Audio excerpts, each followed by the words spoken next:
Racikan Berita 1. Assalamualaikum warahmatullahi wabarakatuh. Waalaikumsalam warahmatullahi Selamat wabarakatuh. berjumpa kembali para pemirsa UI Watch yang terhormat. Pada hari ini dalam podcast sekarang ini kita akan mendengarkan dua pakar ekonomi dan hukum kita, yaitu Pak Hasril Hasan, lalu kemudian Pak Hasrul Harun.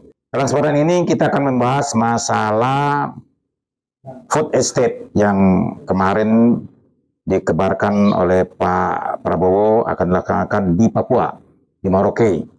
Sampai jauh mana itu bisa dilaksanakan? Kita akan mendapatkan kita ingin mendengar pandangan dari seorang pengamat ekonomi, Pak Hasril Hasan, yang kemudian akan diteruskan nanti oleh Pak Hasrul Harun sebagai pengamat hukum. Ya, silakan kepada Pak Hasril Hasan, bagaimana pendapat Bapak tentang food estate kita ini? Mungkin kemungkinan bisa dilaksanakan atau tidak? Silakan. Jadi sebetulnya saya agak terkejut juga karena begitu cepat ingin membuat food estate tanpa suatu kajian yang mendalam dengan melibatkan ahli-ahli pertanian, ahli-ahli bahwasanya Indonesia itu negara agraris ya, yang dikaruniai oleh Allah dengan iklim yang sangat baik, matahari terbit sepanjang tahun. Dan hujan. Dan hujan juga silih berganti. Itu membuat Indonesia merupakan lahan yang sangat subur untuk pertanian. Ya, untuk pertanian sangat subur. Tapi begini, sangat subur dalam pertanian bukan berarti pemimpin boleh semaunya saja menanamkan apa saja tanpa satu ilmu pengetahuan mengenai pertanian. Seorang Jenderal Soeharto saja yang notabene anak petani, dia belajar dari banyak profesor pertanian dan profesor ekonomi selama masa pemerintahannya. Makanya tidak heran mengapa seorang Soeharto bisa memimpin Indonesia dalam waktu 12 atau 14 tahun, bisa membawa Indonesia menjadi penghasil beras, swasembada beras. Swasembada beras ya, penghasil beras. Jadi artinya swasembada beras itu Indonesia bisa menghasilkan beras untuk rakyatnya sendiri tanpa mengimpor. Tanpa mengimpor. Terus bagaimana kira-kira prospek daripada food estate yang akan digagas oleh Pak Prabowo ini? Pak Prabowo, saya bilang sih dia sangat terlalu terburu-buru mengatakan saya mendengar pidato beliau di hadapan anggota DPR dan MPR, dia mengatakan dengan gagahnya bahkan Indonesia siap menjadi lumbung pangan dunia. Tunggu dulu Pak Prabowo, apakah Pak Prabowo tahu bahwa orang Amerika itu tidak makan beras, tapi nanam gandum. Apakah Indonesia bisa menghasilkan gandum? Kan mesti begitu Indonesia berpikirnya. Ini suatu omongan yang gegabah menurut saya. Kalau bahasa saya, Pak Prabowo, Anda offside kalau istilah sepak bola. Offside. Sesuatu yang tidak mungkin, tapi dianggap mungkin oleh dia. Iya. Begitu kira-kira? Ya. Offside. Ya, offside. Mengapa tidak belajar dulu dari ahli pertanian baru memberikan statement? Dan statement itu menurut Pak Hasril adalah statement yang salah dan tidak benar. Yang di hadapan DPR MPR? Ya sangat salah. Nggak mungkin lah Indonesia menanam gandum terus menjadi lumbung pangan dunia. Sekarang beginilah, jangan ngomong terlalu tinggi. Kalau saja Pak Prabowo itu bisa membawa Indonesia menjadi penghasil beras, swasembada beras, seperti yang dicapai oleh Pak Harto dalam waktu 12 tahun pemerintahan awalnya, itu sudah alhamdulillah bagusnya luar biasa. Pasti rakyat akan terkenang terus dan memilih Bapak untuk menjadi pemimpin yang kedua kalinya dan seterusnya. Ya, Pak Hasrul, sebagaimana pernyataan Pak Hasril tadi, bahwa sebenarnya itu menghayal kalau kita ingin mengadakan menjadi lumbung pangan dunia. Menurut Bapak, gimana sesungguhnya sih hakikat daripada keinginan atau pemikiran Prabowo atas kemungkinan kita menjadi lumbung pangan dunia termasuk pangan untuk Amerika Serikat. Silakan Pak. Ya. Assalamualaikum. Waalaikumsalam warahmatullahi wabarakatuh. Waalaikumsalam warahmatullahi wabarakatuh. Prabowo ini saya udah tahu kapasitasnya pada tanggal 5 April tahun 1995 di Berlin oleh keterangan almarhum Sekmil Sokat Banjarsari waktu berkunjung ke Jerman bersama Pak Harto. Malamnya saya bertiga berjalan dengan Pak Sokat di Berlin sama Todo Sombing, masih hidup sekarang Todo Sombing. Saya tim Advan bersama Hendro sama Pangaribuan pergi ke Berlin untuk menunggu Pak Harto di Berlin pada saat itu. Malamnya kita bertiga jalan, saya dengan Pak Sokat. Apa yang saya tanya dengan Pak Sokat? Pak Sokat, saya senang kali ketemu sama Pak Sokat malam ini dan kita pergi jalan. Kalau di Jakarta saya mungkin susah untuk ketemu Pak Sokat. Ada yang mau saya tanyakan sama Pak Sokat. Apa jawaban Tony Soeharto? Apa buka? Saya hanya satu aja. Saya Pak Sokat tahu akademi militer ini dia lebih tahu. Dan tahu satu pertanyaan. Si Wowo ini, Prabowo ini Pak, apa dia orang pintar atau cerdas? Pak, apa jawaban Pak Sokat kepada saya? Capek saya jadi sekretaris militer Pak Harto. Mengapa Pak? Untuk menaikkan pangkatnya mengatur di bawah dalam 1 tahun ada 2 kali. Prabowo ini? Ya. Atas perintah Pak Harto? Atas perintah Pak Harto.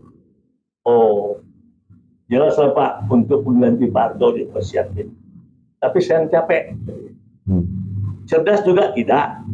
Pandai pun dia tidak. Ternyata saya amat-amatin memang iya. Di akademi militer dia ketinggalan sama SBY. Dia 4 tahun. SBY 3 tahun. Dapat predikat Adi Makayasa. Prabowo tidak. Prabowo tidak. Dari situlah, dan dia tuh orang emosional. Iya, emosional. Dia bilang sama saya, oh gitu Pak ya. Jadi Prabowo ini saya 2 periode mendukung dia bersama Jenderal Yunus Soskia yang kemarin dikasih naik pangkatnya sama 1 bintang, 4 bintang. 4 bintang. Ya, malam saya konsolidasi sama Bang Yunus. Markas kami ada di Kartigajar, di komplek Menteri. Saya sama dia. Berapa dosen-dosen, profesor saya pertemukan untuk mendukung Prabowo ini, memberikan masukan. Tapi memang dia itu orangnya temperamental. Lantas gagallah dia. Padahal di 2019 semua mengatakan saya punya indera keenam saya. Dia itu pemenang. Tapi dicurangin. Di situ dia tidak berani bertindak. Salah orang yang dia pegang. Nah, itulah Prabowo ini. Akhirnya dia ikut dimediasi oleh Megawati. Bukan, Gunadi Sadikin yang Menko sekarang. Budi Gunawan. Gunadi. Dari Budi Gunawan. Ya, dari Lebak Bulus naik kereta api, kaget saya. Ini bukan seorang tentara yang surut berpantang. Bertemulah di Lebak Bulus naik kereta. Kaget saya. Berarti apa maksudnya Prabowo ini mau? Kalau Kopassus, kawan saya sebelum dia jadi Kopassus banyak orang-orang gila di Kopassus itu tahun 60-an. Tapi kok bisa begini?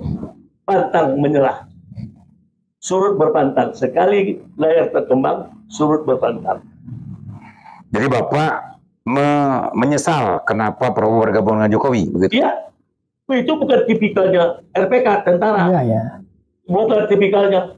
Langsung saya telepon Yunus Yosvia. Bang, saya mau ke rumah. Boleh bang? Boleh, ada yang penting. Bang, sorry bang ya. Saya nggak mau lihat itu. Adik junior abang itu. Lagi. Kenapa? Tadi ketemu sama Jokowi. Satu kereta. Ya. Jadi saya sorry bang, kalau sama abang saya tetap hormat. Kita masih berkawan. Kalau dia bukan tipikal tentara Kopassus. Yang gila-gila di Kopassus itu banyak kawan saya bang. Dari tahun 60-an saya bilang. Saya sangat simpatik dengan Kopassus itu. Yang dulu bernama RPK. Jadi oleh karena itu. Dan saya lihat dia bergabung. Jangan-jangan hanya bintang 4. Supaya seperti Luhut, saya bilang. Hendro dapat bintang 4. Bukan karier, saya bilang. Itu yang dikejarnya nih. Oh jangan begitu, Rul.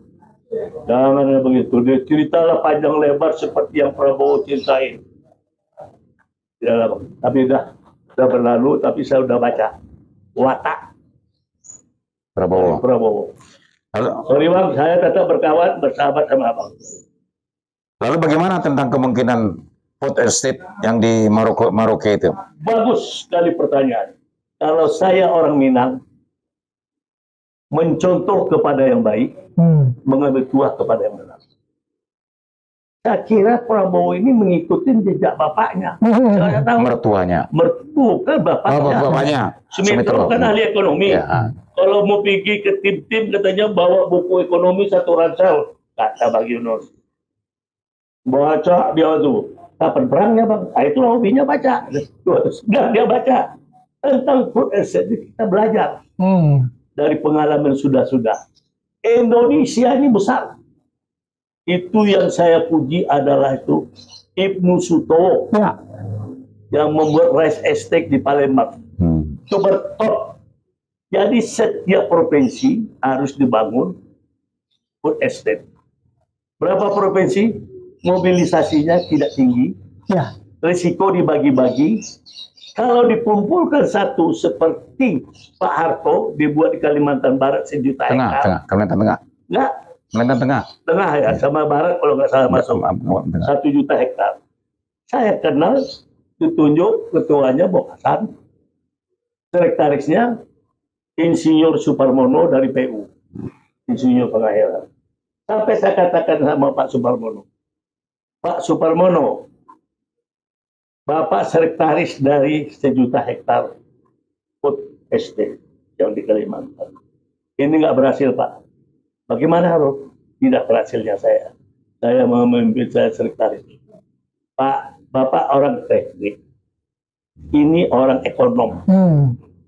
Ini ekonom, Pak. Risiko harus dibagi-bagi.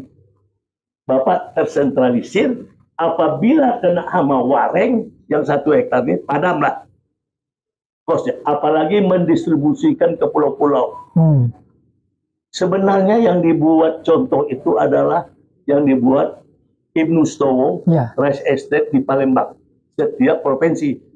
Medan, Riau. Jadi nggak jauh mobilisasinya. Tidak kena takut sama wareng. Nah, ini pasti gagal. Ternyatanya apa yang saya katakan? Bapak lihatlah, Bok Hasan bisnis lain. Nah, ambil kayu dia. Kayu, pokoknya di PU udah ngerampok juga ke Bok Hasan. Pernah saya berantem sama Bok Hasan sampai ke Washington saya perang. Digagalkan Bok Hasan. Sampai saya perang sama Menteri PU-nya dulu. Karena yang harusnya saya menang. Tapi akhirnya digagalkan. Bok Hasan, saya klaim sampai ke IMF. Tendernya itu. Akhirnya gagal, diulang lagi. Nah, itu. Jadi, saya katakan itu salah satu contoh. Terbesar. Yang kedua, Prabowo buat lagi di Kalimantan Timur atau Kalimantan Tengah. Yang kayu ditebang. Kayunya itu untuk siapa? Untuk Jokowi. Jokowi pedagang kayu. Pemain kayu. Iya. Tanah tidak disurvei, singkong aja pun nggak bisa tumbuh di sana. Ya. Berapa ribu hektar ini? Ya. untuk menanam padi. Kayunya berapa ribu kubik itu? Kemana ribuan kubik itu? Atau berapa duit habis? Mungkin duit konglomerat, duit ini, cokin-cokin itu, kayu diambil. Nah, sekarang dibuat lagi ke Merauke. Saya geleng kepala lagi. Ini tidak belajar dari pengalaman. Kan dari sebut experience is best teacher. It's the best teacher.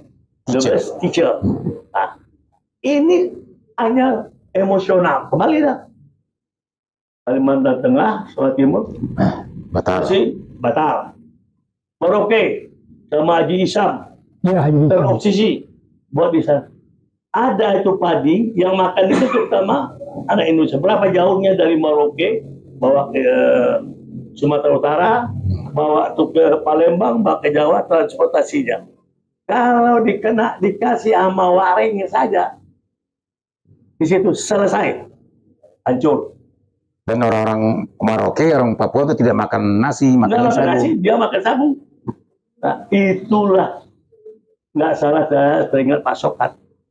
Pandai tidak, cerdas tidak. Itulah saya tahunya Prabowo. Teringat saya tahun 1995, 5 April di Berlin. Oke. Jadi apa yang mau dilaksanakan Prabowo ini, ada yang dikatakan orang dulu. Pikir dulu. Pendapatan sesal kemudian tak berguna. Tak berguna. Panggil ahli-ahli ekonomi. Ini pemborosan semuanya. Bayangin aja lah. Apalagi kalau melihat pembantunya nih, istilahnya nih, pemuas kekuasaan, Sri Mulyani, hancur kabinet Prabowo ini. Ya. Oke, itu nanti kita bahas topik lain. Itu aja. Demikianlah para pemirsa, pembincangan kita dengan dua orang pakar dari UI Watch, yaitu ahli ekonomi Pak Hasril Hasan dan ahli hukum Bapak Hasrul Harun. Silakan Anda mengamati dan silakan pendapatnya tentang Anda sendiri. Kami sudah memberikan informasi tentang presiden kita yang sekarang sedang berkuasa. Demikian saja. Terima kasih. Wassalamualaikum warahmatullahi wabarakatuh.